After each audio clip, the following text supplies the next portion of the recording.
Queridos amigos y hermanos, bienvenidos a su canal La Gracia Revelada y en este su programa La Escatología Consumada, donde estamos analizando lo que tiene que ver con lo que la Escritura muestra acerca de los eventos finales, lo que se conoce como los últimos tiempos. Y estamos viendo en esta sección la restauración de Israel. La vez pasada estuvimos viendo que en el Antiguo Testamento y en el Nuevo Testamento se anunciaba que cuando llegara el Mesías, Israel sería restaurado. Al estudiar las Escrituras nos vamos a dar cuenta que el reino de Israel se dividió en tiempo de Roboam, el hijo de Salomón, y que las 10 tribus del norte se pusieron bajo la cabeza de Jeroboam y las otras dos, Judá y Benjamín, quedaron bajo la cabeza del descendiente de David. La historia nos muestra, según Segundo de Reyes, capítulo 16 y 17, que las 10 tribus fueron cautivadas por los asirios. Que las 10 tribus fueron cautivadas por los asirios y fueron mezcladas con las naciones gentiles paganas, y de ahí nacen los samaritanos. Y que posteriormente los judíos de Judá y de Benjamín pues fueron cautivos a Babilonia y regresaron a su tierra. Es importante entender algo. Con toda claridad las escrituras nos muestran en el Antiguo Testamento, en varias profecías, como lo vimos la vez pasada, que Israel volvería, o sea, sería restaurado con la llegada del Mesías. Pero sabemos que en el Antiguo Testamento hay muchas sombras que encuentran su realidad en el Nuevo Testamento. Entonces vamos a entender cómo es que eso se cumple. Otra cosa importante que tenemos que tomar en cuenta es que muchos cristianos dicen que en 1948, cuando Israel volvió a su tierra, los judíos más bien, fue el cumplimiento de las profecías del Antiguo Testamento. Realmente no. Israel no ha vuelto a su tierra. Lo que volvió a Israel, lo que volvió a su tierra fueron los judíos. Las 10 tribus que fueron esparcidas por los asirios no volvieron a su tierra. De manera que 1948 no es el cumplimiento de las profecías del Antiguo Testamento. Lo que hoy nosotros conocemos como la nación de Israel no son los israelitas, son los descendientes de Judá. Judá es parte de Israel, pero no es Israel, es una parte mínima de Israel. Entonces decir que el cumplimiento del Antiguo Testamento, donde Israel volvería y que serían una cabeza, realmente no es así. No se cumplió en 1948. No es verdad que Oseas capítulo 1, donde Dios dijo que Israel iba a ser su pueblo, esas 10 tribus, y que luego serían hijos de Dios, no es lo que se cumplió en 1948, porque los que regresaron fueron los descendientes de Judá, que fue lo que salieron en el cautiverio, que fue lo que salieron en el año 70, esparcidos, como Dios los registró en Lucas capítulo 21. De manera que no podemos buscar el cumplimiento de Israel en 1948, porque las 10 tribus de Israel no regresaron en 1948. Pero las escrituras, según vimos en el Antiguo Testamento y en el Nuevo, habla de que Israel debía volver a su tierra. Y Cristo dijo, yo vine a buscar las ovejas perdidas de la casa de Israel. Y en Isaías capítulo 49, Dios dice, poco es para mí que tú seas mi siervo para levantar y reunir las tribus de Israel. Poco me es para mí que tú seas mi siervo para levantar y reunir las tribus de Israel. También te di por luz de las naciones. Es decir, uno de los propósitos de la llegada del Mesías era reunir a Israel. Por eso los discípulos preguntaron en Hechos capítulo 1, versículo 6, ¿restaurará el reino de Israel en este tiempo? Porque era algo que ellos estaban esperando, porque así estaba registrado en el Antiguo Testamento. Ahora, hay que ver cómo se entiende eso y cómo es que Dios lleva a cumplimiento esas promesas. Vamos a ver que cuando se registra aquí en Mateo capítulo 2, profecías acerca del nacimiento de Jesucristo, el escritor Mateo está usando citas del Antiguo Testamento en las cuales se habla de la restauración de Israel. Para hablar del desarrollo, del nacimiento y del desarrollo del programa de Dios en la persona de Cristo, se usa profecía del Antiguo Testamento que hablan de la restauración de Israel. Porque es la manera de el escritor Mateo decir que el cumplimiento ya ha llegado en la persona del Señor Jesucristo. Veamos en Mateo capítulo 2, dice en los versículos 1 al 5. Cuando Jesús nació en Belén de Judea, en días del rey Herodes, vinieron del oriente a Jerusalén unos magos, diciendo, ¿dónde está el rey de los judíos que ha nacido? Porque su estrella hemos visto en el oriente y venimos a adorarle. Oyendo esto, el rey Herodes se turbó y toda Jerusalén con él. Oyendo esto, el rey Herodes se turbó y toda Jerusalén con él. Y convocados todos los principales sacerdotes y los escribas del pueblo, les preguntó dónde había de nacer el Cristo. Ellos le dijeron, en Belén de Judea, porque así está escrito por el profeta. Y tú, Belén, de la tierra de Judá, no eres la más pequeña entre los príncipes de Judá, porque de ti me saldrá un guiador que apacentará a mi pueblo Israel. Aquí vemos entonces que Mateo está citando una profecía del Antiguo Testamento para hablar del Mesías, que el Mesías sería el gobernante que restauraría a Israel. Y vamos a Miqueas, y vamos a comenzar en el capítulo 4, y vamos a leer a partir del versículo 6 hasta el capítulo 5, versículo 2, y vamos a ver cómo aquí se anuncia que Israel iba a ser restaurado con la llegada del Mesías. Versículo 6 del capítulo 4 de Miqueas nos dice, en aquel día, dice Jehová, juntaré la que cojea y recogeré la descarriada y a la que afligí. Bueno, está hablando de que juntaría a la que cojea, en este caso a Judá, que estaba en su tierra, aunque cojeando, y la descarriada, las 10 tribus que se habían sido esparcidas por los asirios. Y pondré a la coja como remanente y a la descarriada como nación robusta. Y Jehová reinará sobre ellos en el monte de Sión desde ahora y para siempre. Entonces está hablando una vez más de que Judá e Israel iban a estar bajo el reinado de Jehová. Y tú, oh torre del rebaño, fortaleza de la hija de Sión, hasta ti vendrá el señorío primero y el reino de la hija de Jerusalén. Vendrá el señorío primero, es decir, cuando el primer rey de Israel comenzó, que fue Saúl, no había división. Está diciendo, va a volver a ser igual. Y ahora, ¿por qué gritas tanto? ¿No hay rey en ti? ¿Pereció tu consejero? ¿Qué te ha tomado dolor como mujer de parto? Duélete y gime, hija de Sión, como mujer que está de parto. Porque ahora saldrás de la ciudad y morarás en el campo, y llegarás hasta Babilonia. Allí será librada, y allí te rendirá Jehová de mano de tus enemigos. Entonces está anunciando que esa que cojea, que se quedó, que estaba ahí todavía, también iba a ir a Babilonia, pero que Jehová la iba a redimir, la iba a rescatar. Versículo 11. Pero ahora se han juntado muchas naciones contra ti, y dicen, sea profanada, y vean nuestros ojos su deseo en Sión. Mas ellos no conocieron los pensamientos de Jehová, ni entendieron su consejo, por lo cual los juntó como gavilla de la era. Entonces vemos aquí que las naciones que se juntaron para triturar a Israel, para socavar la soberanía de Israel, en este caso de Judá, no entendían que era bajo la soberanía y la supervisión de Dios. Es decir, ellos entendían que era porque sus dioses eran más fuertes, pero no entendían que Dios estaba usando a esas naciones para disciplinar a su pueblo. Y dice, versículo 13, levántate y trilla, hija de Sión, porque haré tu cuerno como de hierro y tus uñas de bronce, y desmenuzará a muchos pueblos, y consagrarás a Jehová su botín y sus riquezas al Señor de la tierra. Entonces está diciendo que iban a ser fuertes. Luego nos viene en el capítulo 5, versículo 1, rodéate ahora de muros, hija de guerrero. Nos han sitiado. Rodéate ahora de muros, hija de guerreros. Nos han sitiado, con vara herirán la mejilla del juez de Israel. Wow. Herirán la mejilla del juez de Israel. Pero tú, Belén Efrata, pequeña para estar entre la familia de Judá. Pero tú, Belén Efrata, pequeña para estar entre las familias de Judá. De ti me saldrá el que será Señor en Israel. Y sus salidas son desde el principio, desde los días de la eternidad.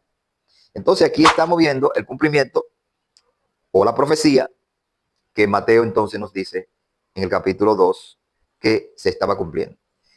Vemos entonces que Mateo está usando aquí un texto donde se habla de que Israel estaba esparcido, de que Judá iría a Babilonia, pero que Dios los juntaría una vez más y que los restauraría y que lo pondría bajo el señorío de un gobernante que es nuestro Señor Jesucristo. Entonces cuando Mateo escribe en el capítulo 2, él está diciendo a los lectores judíos, señores, ha llegado el tiempo de la restauración de Israel, porque el que estaba profetizado en Miqueas, que nacería de Judá, que vendría de la tribu de Judá, que nacería en Belén, ha llegado y por lo tanto ha comenzado la restauración de Israel. Y realmente nosotros estudiamos eso y vemos cómo la soberanía de Dios determinó que Jesús naciera en Belén de Judá para que se cumpliese la palabra. Porque la escritura nos dice en Lucas que José subió con María para ser empadronado para el censo. Y sabemos que en el censo romano las mujeres no estaban obligadas a asistir, pero ella subió a su ciudad para ser empadronada. Y ahí entonces nació Jesús en cumplimiento de la profecía. Entonces lo que estamos viendo es que Mateo usa texto de la restauración para hablarnos de que el Mesías llegó y que por lo tanto Israel debe esperar la restauración de las tribus esparcidas.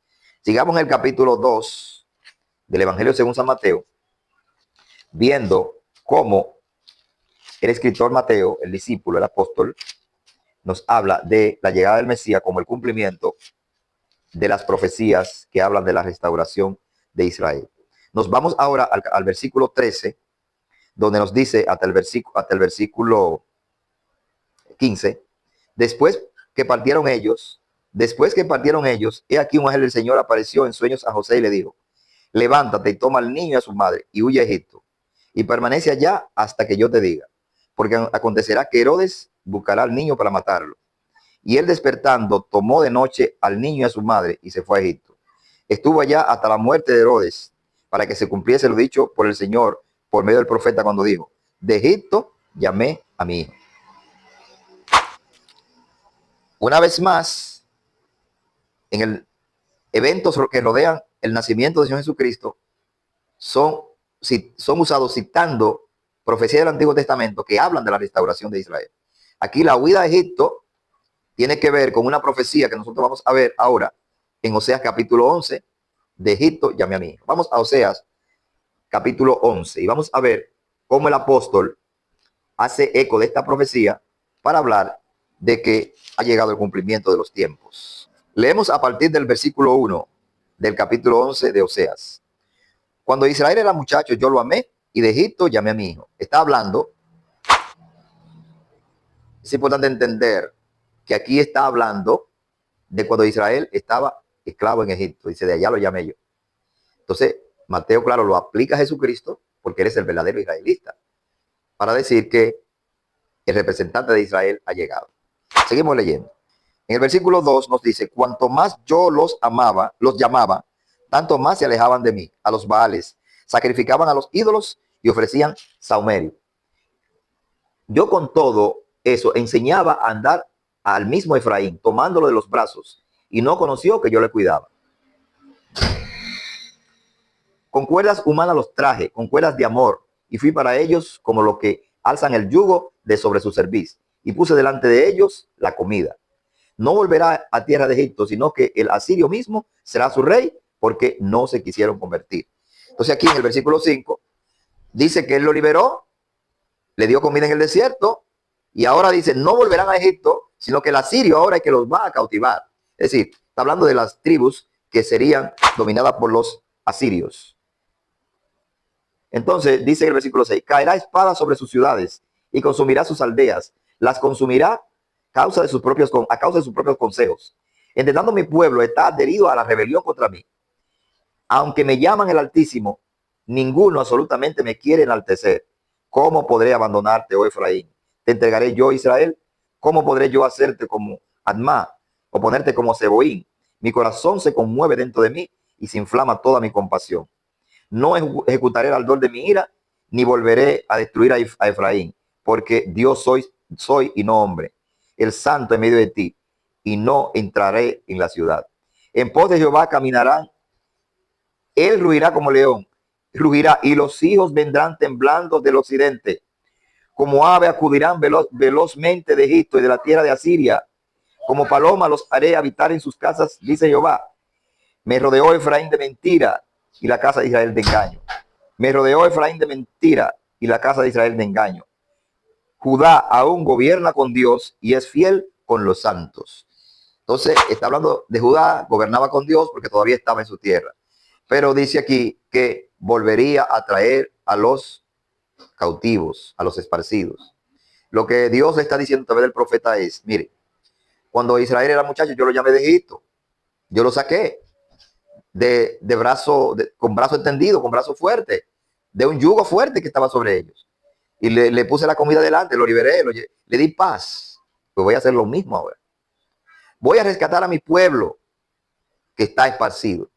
Entonces Mateo está usando esos textos para refrescar la memoria del pueblo y decirle que la única esperanza de que Israel pueda ser reunido bajo un cabeza, bajo un gobernante, es que crean que el Mesías había llegado en la persona del Señor Jesucristo. Él era la esperanza de Israel, tanto para Judá, que estaba en su tierra, pero que estaba bajo el dominio de los romanos, como las 10 tribus que estaban esparcidas, que volverían a su tierra con la llegada del Mesías. Sigamos viendo en el capítulo 2. Simplemente vamos a ver estas 3 profecías, pero hay muchas más que son usadas en el Nuevo Testamento, donde se anuncia que con la llegada del Mesías llegaría la restauración del reino de Israel. Aquí ahora, en el capítulo 2, versículo 16 hasta el 19 nos dice: Herodes entonces, cuando se vio burlado por los magos, se enojó mucho y mandó a matar a los niños menores de 2 años que había en Benjamín y en todos sus alrededores, conforme al tiempo que había inquirido de los magos. Entonces se cumplió lo que fue dicho por el profeta Jeremías cuando dijo: Voz fue oída en Ramá, grande lamentación, lloro y gemido.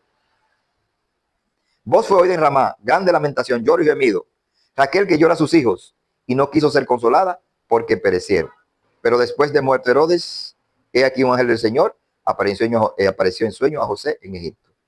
Aquí vemos entonces cómo se narra la muerte de los niños. Y se está tomando un texto de Jeremías capítulo 31. Hay más textos en el Antiguo Testamento donde hubo matanza de niños, como en Egipto. Pero Mateo quiso tomar esta de Jeremías porque habla de la restauración de Israel. Vamos al capítulo 31 del profeta Jeremías. Jeremías, en el capítulo 31, y vamos a ver 2 o 3 versículos de acá. Dice en el versículo 1: En aquel tiempo, dice Jehová, yo seré por Dios a todas las familias de Israel, y ellas serán a mí por pueblo. Todas las familias, todas las tribus. Así ha dicho Jehová: el pueblo que escapó de la espada, yo gracia en el desierto, cuando Israel iba en busca de reposo. Entonces nos está diciendo, cuando Israel salió de Egipto, halló descanso, porque Dios le dio descanso. Y dice en el versículo 3, Jehová se manifestó a mí hace ya mucho tiempo diciendo: con amor eterno te he amado, por tanto te prolongué mi misericordia. Este versículo 3 es un texto muy usado para decir que Dios ama a los cristianos desde la eternidad. Bueno, eso es la verdad, pero no es de eso que ese texto está hablando aquí. Está hablando del pueblo de que Israel, Dios lo amó y que por eso lo sacó de Egipto desde el principio, lo amó y que por lo tanto va a hacer lo mismo ahora. Esa es la enseñanza. Dice en el versículo 4, aún te edificaré y serás edificada, oh Virgen de Israel. Todavía será adornada con tus panderos y saldrás en alegría con danzas. Aún plantarás viña en los montes de Samaria. Plantarán los que plantan y disfrutarán de ellas. Versículo 6. Porque habrá días en que clamarán los guardas. Porque habrá días en que clamarán los guardas en el monte de Efraín. Levantaos, subamos a Sión, a Jehová nuestro Dios. Y saltamos entonces al versículo 12, donde nos dice: y vendrán con gritos de gozo en lo alto de Sión, y correrán al bien de Jehová, al pan, al vino, al aceite, al ganado, a las ovejas, a las vacas. Y su alma será como huerto de riego, y nunca más tendrán dolor. Entonces la Virgen se alegrará. Entonces la Virgen se alegrará en la danza, los jóvenes y los viejos juntamente, y cambiaré su lloro en gozo, y lo consolaré y los alegraré de su dolor. Y el alma del sacerdote satisfaré con abundancia, y mi pueblo será saciado de mi bien, dice Jehová. Así ha dicho Jehová: voz fue oír en Ramá, llanto y lloro amargo, Raquel que lamenta por sus hijos, y no quiso ser consolada acerca de sus hijos, porque perecieron. Así ha dicho Jehová: reprime del llanto tu voz y de las lágrimas tus ojos, porque salario hay para tu trabajo, dice Jehová. Volverán de la tierra del enemigo. Esperanza hay también para tu porvenir, dice Jehová, porque los hijos volverán a su propia tierra. Entonces aquí una vez más vemos que Mateo está usando profecías del Antiguo Testamento que hablan de que Israel iba a volver a su tierra para conectarlo con el Mesías, para que Israel entienda, sus lectores entiendan que los tiempos de la restauración de Israel había llegado con el Mesías. Entonces, los escritores del Nuevo Testamento, los que creyeron en el Señor Jesucristo, los apóstoles, estaban esperando y viendo el cumplimiento de las profecías del Antiguo Testamento que hablaban de la llegada del Mesías. Por eso el apóstol Pablo habla con tanta vehemencia en los capítulos 9, 10 y 11 de Romanos para hablar de Israel. ¿Cómo es que Israel, en el capítulo 9 dice, no ha creído, simplemente un remanente? En el capítulo 10 dice que aunque se les predicó el evangelio, no han escuchado, no han querido responder.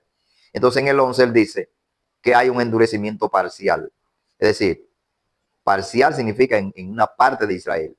La gran mayoría no creyó, pero sí un pequeño remanente creyó. Y vamos a ver algunos versículos de ese capítulo 11 de Romanos para ver cómo es que Israel es restaurado. Dice en el capítulo 11, versículo 1, digo pues, ¿ha desechado Dios a su pueblo? En ninguna manera, porque yo también soy israelita, descendiente de Abraham, de la tribu de Benjamín. ¿No ha desechado Dios a su pueblo al cual desde antes conoció? ¿O no sabéis que dice de Elías la escritura, cómo invoca a Dios contra Israel diciendo, Señor, a tus profetas han dado muerte y tus altares han derribado y solo yo he quedado y procuran matarme? Pero ¿qué dice la divina respuesta? Me he reservado 7,000 hombres que no han doblado la rodilla delante de Baal. Así también en este tiempo ha quedado un remanente escogido por gracia. Dice entonces que ha quedado un remanente escogido por gracia. Dios se reservó 7,000 rodillas en tiempo de Elías. No fue porque ellos eran buenos, sino porque él lo preservó. Un remanente es aquello que Dios preserva en medio del juicio. Entonces nos dice en el versículo 11, digo pues, ¿han tropezado a Israel para que cayesen? En ninguna manera, pero por su transgresión vino la salvación a los gentiles para provocarlo a celo. Cuando dice, han caído para que cayesen, en realidad dice para que quedasen caídos.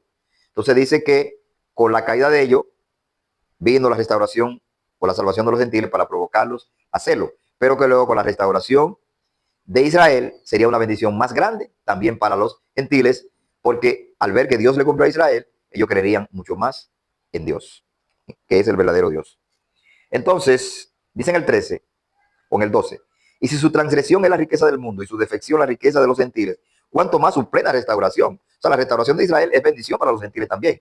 Porque a vosotros hablo, los gentiles, por cuanto soy apóstol de los gentiles, honro mi ministerio. Entonces le está diciendo ahí que no sean arrogantes de los textos que siguen, porque Dios lo colocó a ellos siendo ramas malas en un árbol bueno por causa de que los gentiles habían rechazado al Mesías. Pero vamos a los textos que son un poquito controversiales. Por ejemplo, en el versículo 24 dice, porque si tú fuiste cortado de que por naturaleza es olivo silvestre y contra naturaleza fue injertado en el buen olivo, ¿cuánto más estos son las ramas naturales serán injertados en su propio olivo? Le está diciendo a los gentiles, ellos fueron descarados por su incredulidad, y tú siendo olivo silvestre, un mal árbol, una rama mala, fuiste puesta en un árbol bueno. O sea, eso es contra naturaleza porque no se injerta así. Realmente se pone rama buena en un árbol malo, pero aquí sucedió lo contrario. ¿Cuánto más esto que son ramas naturales de ese árbol? O sea, pueden ser restaurados, es lo que le está diciendo. Y está diciendo que es lo que Dios va a hacer. Entonces dice en el 25, porque no quiero, hermanos, que ignoréis este misterio, para que no seáis arrogantes en cuanto a vosotros mismos, que ha acontecido a Israel endurecimiento en parte, hasta que haya entrado la plenitud de los gentiles. Luego todo Israel será salvo, como está escrito. Vendrá de Sión el libertador, que apartará de Jacob la impiedad. Y este será mi pacto con ellos, cuando yo quite sus pecados. Así que en cuanto al evangelio son enemigos por causa de vosotros, pero en cuanto a la elección son amados por causa de los padres. E irrevocables son los dones y el llamamiento de Dios. Estos versículos son entendidos como que un día Dios va a juntar a Israel. El Mesías va a llegar, va a venir. Se va a sentar en un trono literal en Jerusalén. Va a haber un templo y que Israel va a volver a estar unido, las 12 tribus, y que entonces así se cumplirá y que así entonces el mundo entero va a conocer a Dios a través del Mesías reinando desde Jerusalén. Pero ¿será eso lo que el apóstol está diciendo en este capítulo 11 a los romanos? ¿Será eso? Realmente tenemos que entender algo. Las 10 tribus que fueron esparcidas no existen. Se mezclaron con los paganos. Totalmente paganizadas, totalmente con los gentiles. No se puede identificar, es totalmente puro, un israelita puro. Entonces, ¿cómo es que se cumple? ¿Cómo es que Israel es salvo? ¿Cómo es que todo Israel es salvo? Porque dice, luego todo Israel será salvo. El problema está en cómo se entiende la traducción. Muchas versiones, la mayoría de las versiones dicen, ha acontecido endurecimiento parcial a Israel hasta que haya entrado la plenitud de los gentiles y así todo Israel será salvo. Y de esta manera todo Israel será salvo. Es decir, lo que está diciendo es, con la salvación de la plenitud de los gentiles se salva Israel. ¿Por qué? Porque Israel estaba mezclado con los gentiles. Salvando a los gentiles, Dios salva a Israel porque estaba ahí dentro. Sabemos que el cumplimiento empezó a darse en Pentecostés mayormente, porque